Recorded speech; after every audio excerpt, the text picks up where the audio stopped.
Let me tell you a story.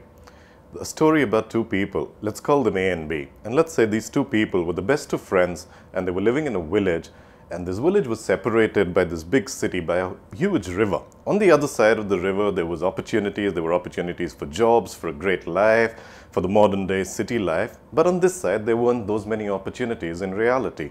So A says to B, hey, look, we don't know how to swim. Neither of us know how to swim. But look at this river. Let's jump into this river. And when we jump into the river, we'll flap our arms and legs and hands and all the things that you know. And somehow we'll manage to learn how to swim.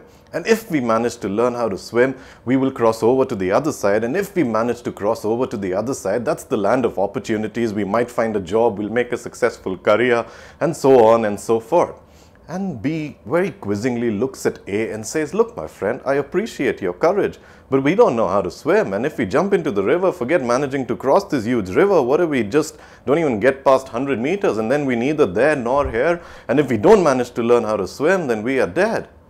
And both are absolutely right. So A says, to hell with you. He jumps into the river and somehow manages to learn how to swim, somehow manages to cross the river, goes onto the other side, finds a job, and somehow manages to make a career of himself. And out here, a few years later, B, standing on the shore of that river, looks at himself and says, look, what if I had the courage that day to jump into this river? And all the people around him keep telling this guy, what if you had the courage? What the hell were you doing when this guy was jumping into the river? And B is sitting, mulling over the thought and thinking, what if, just what if I had the courage to go? Would I be as successful as my friend? So he gets overtaken by this whole sense of accomplishment or the lack of it and starts doing things. He starts to do things to be as successful as that guy. He's guided by that some level of insecurity in him which tells him he must become something more. So he goes about doing his thing, trying his hands at different businesses, maybe different ventures, trying to make a success out of himself, success in the way the world knows it, and he keeps on trying. And B on the other side, he's gone on to become a big man. He's probably leading a company, managing a team, dealing with all the office politics, day in and day out, struggling to make a better life, to take a bigger career jump. And he is going on and doing something because he is guided by the troubles that he has come from. And he doesn't want to go back to that. He doesn't want to go back to that village and tell them that, look, I have no job and after doing all this, I couldn't make a success of myself. No, he must do something. He must prove himself to the world. Can you pause for a second and think about these two people, A and B? And don't they really reflect what you and I are all about? Everyone out here, everyone in the world is busy trying to become something. We're all trying to become something which we aren't. We're trying to be better at our jobs, we're trying to be better in our families, we're trying to be a better parent, we're trying to be a better boss, we're trying to be better at making money, someone's trying to be better at religion, someone's trying to have a better relationship with people, someone's trying to have a better relationship with God. We are all constantly trying to become something or have something more of which we already don't have. And have you ever been puzzled by this question? Have you ever thought about it? Why is it that human beings are always trying to be something that they're not? Why is it that human beings are always trying to have something more than what they currently have? Why is it that we are seeking happiness, or we are seeking fulfillment, or we are seeking life, something in the future which we already don't have? And I have thought about this question long and hard, and I've come to this conclusion based on various books that I've read or based on various experiences. I've come to a very simple conclusion. And the conclusion in this, that what drives basically in our inner core, what drives a human being is self-preservation. We may call it ambition, and we may call it potential, and we may call it that we must become more, but what really is driving us to the core and has driven us for centuries and centuries that man has existed is self-preservation, is a sense of security. So we have an experience. For example, this gentleman called A, he gets a job, he starts making a bit of money. Now he is guided by that experience and he wants more of it. You have a successful career, you want a better one. You have a successful home, you want a bigger home. You have a certain car, you want a bigger car. So we experience something that brings us joy or that brings us security, and we want more of that into the future. So wherever there is security, wherever that you seek security, wherever that you seek self-preservation, wherever that you think your self-worth is getting an upliftment, there will be fear. Let's say you have a secured job. There is a bit of money that's coming into your home, meeting your needs. Maybe you have a lot of it that's coming and meeting some of your needs. Now there is an insecurity attached to losing that money. Let's say you're in a great relationship, right? Perfect. You both are in love and living under the same roof.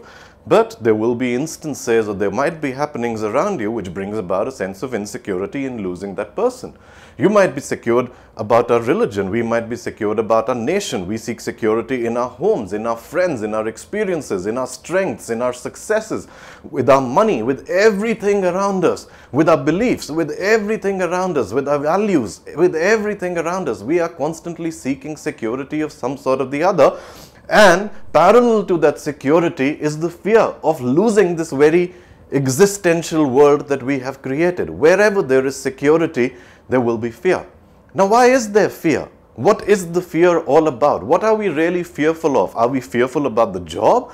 Are we fearful about the family? Are we fearful about the friends? What is really this brain? What is it really that it attaches fear to?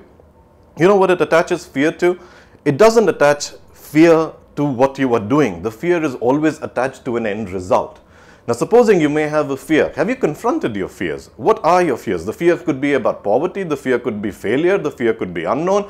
The fear could be about getting a disease. The fear could be about not living. The fear could be about death. The fear could be about losing your family. The fear could be about losing your children. The fear could be anything.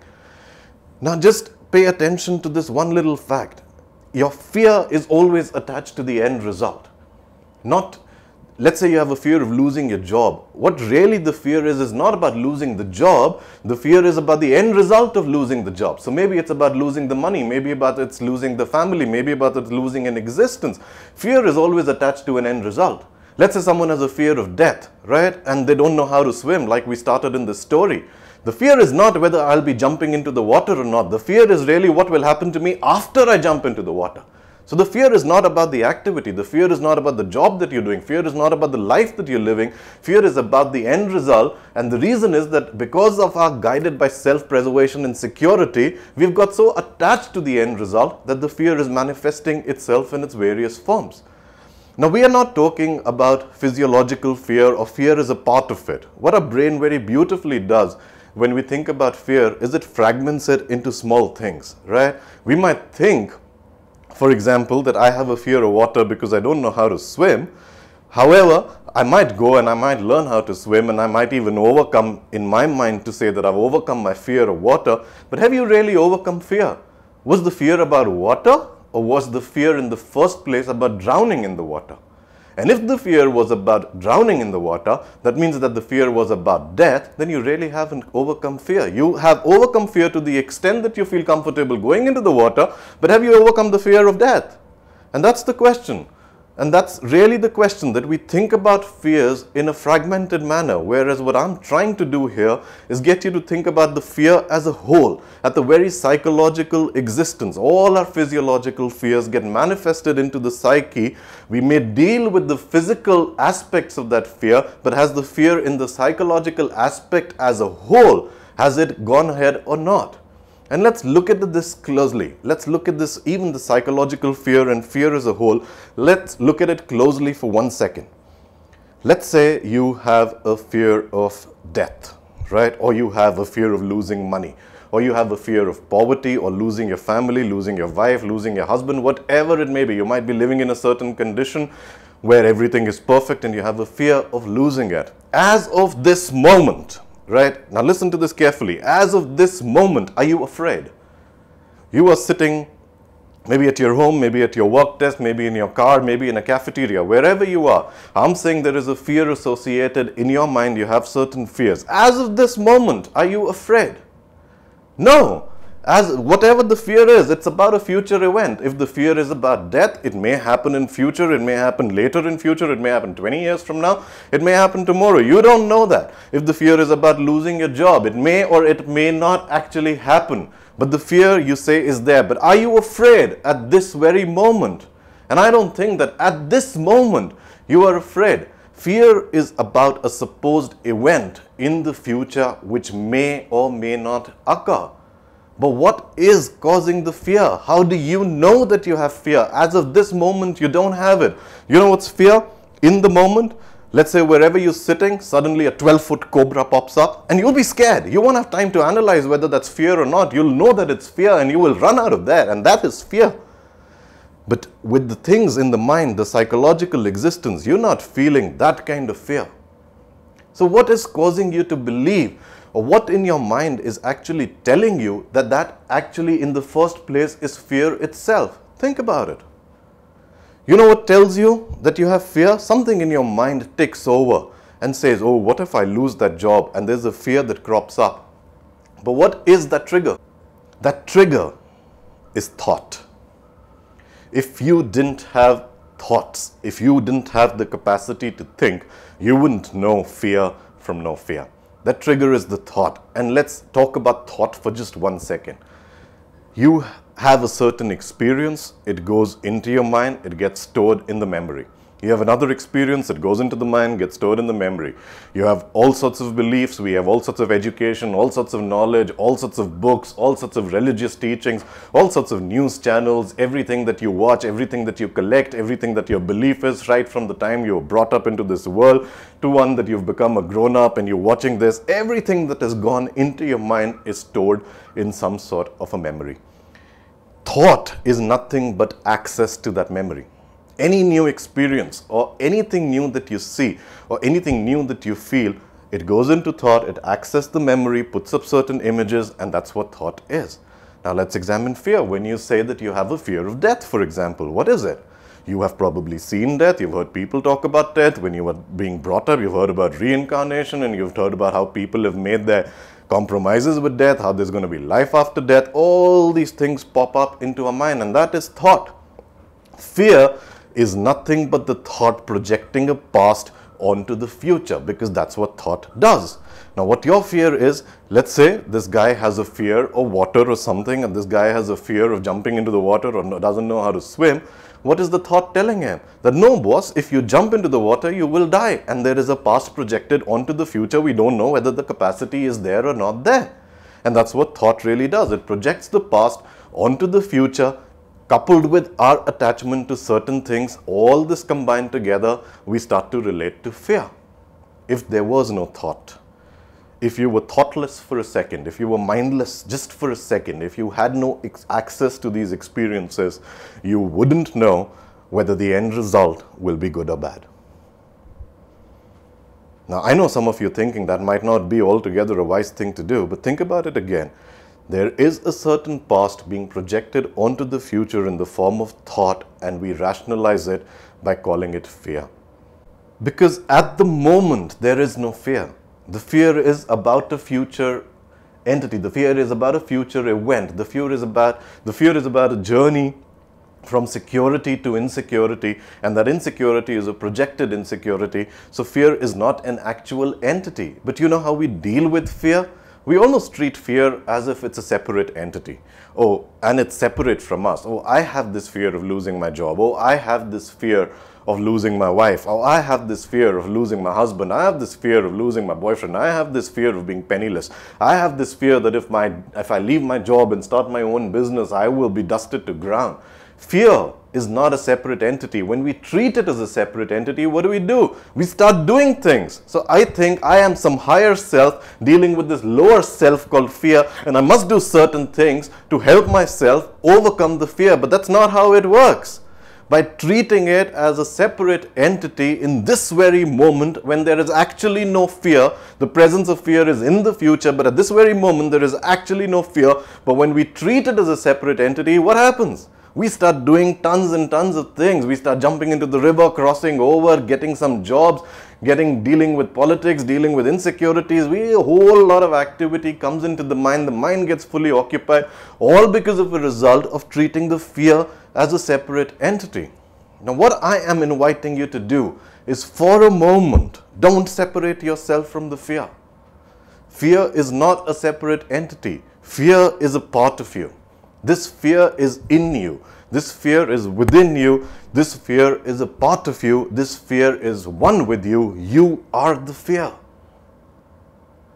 The fear is not some low-life separate entity. It's a part of you. You are the fear. Can you become one with fear? And when you become one with fear, what do you have to do? Nothing. If you accept that the fear is separate from you, then a lot of energy goes into doing things to be overcoming the fear, which anyways doesn't get overcome. Let's take an example of that same guy who jumped into the water thinking that he has a fear of the water. He started doing a lot of activities, got a coach, hired a coach, learned swimming in the shallow end, eventually learned into the deep end, and he comes across and he comes out of the water and says, hey, I've overcome my fear. But has he really? Was the fear about water or was the fear about death? He might have overcome his experiences or his relationship with water, but has he overcome his fear of death? It's going to manifest somewhere else. When we treat fear as a separate entity, a lot of energy goes in doing things, telling the mind to make the insecure secure. A lot of energy goes into doing things in our minds to make our life secure with respect to that fear. But the fear doesn't go away. When you become one with fear, when you accept that you are the fear, when I say to myself, I am the fear and I am not separate from this, you don't have to do anything because it's you, and you don't have to change a damn thing because it's you. And that energy now doesn't have to be wasted in doing a whole lot of other things to overcome the fear, because you're not going to be able to overcome it. And there is no need to. You are one with the fear. You can now be in this moment when we are doing things, when we are creating this whole imaginary life around fear, and when we are doing things. You know what do we lose? We lose this moment. Your brain and your mind loses this moment. It takes you from a moment of past reference based on thought to a moment into the future, and you have built a whole lot of actions, a whole lot of thoughts, a whole lot of beliefs in your mind which you're trying to overcome, which has absolutely nothing to do with the present. And what you lose out is this moment. And all you have, my friend, is this moment. What is life? Life is living in this moment. It's not about the future. You don't know whether that future is there. It's not about the past. It's over and there is not a damn thing you can do about it. Life is in this moment. And when we treat fear as separate from us, what we lose sight of and what we fail to live is this moment. And we invest all our energy in the moment of the past, in the moment of the future, trying to convert the insecure into the secure. And God knows what all goes in the mind as a result of that. But what we lose sight of is this moment. And life is this moment. So being one with fear, accepting it that it's a part of you. And once you accept that it's a part of you, you will watch it disappear because you don't have to deal with it anymore. You don't have to build an imaginary existence anymore. Fear is one with you. It doesn't need activities to overcome. That activities need to stop in order for you to enjoy and live this moment, because life is now. It's here, right here.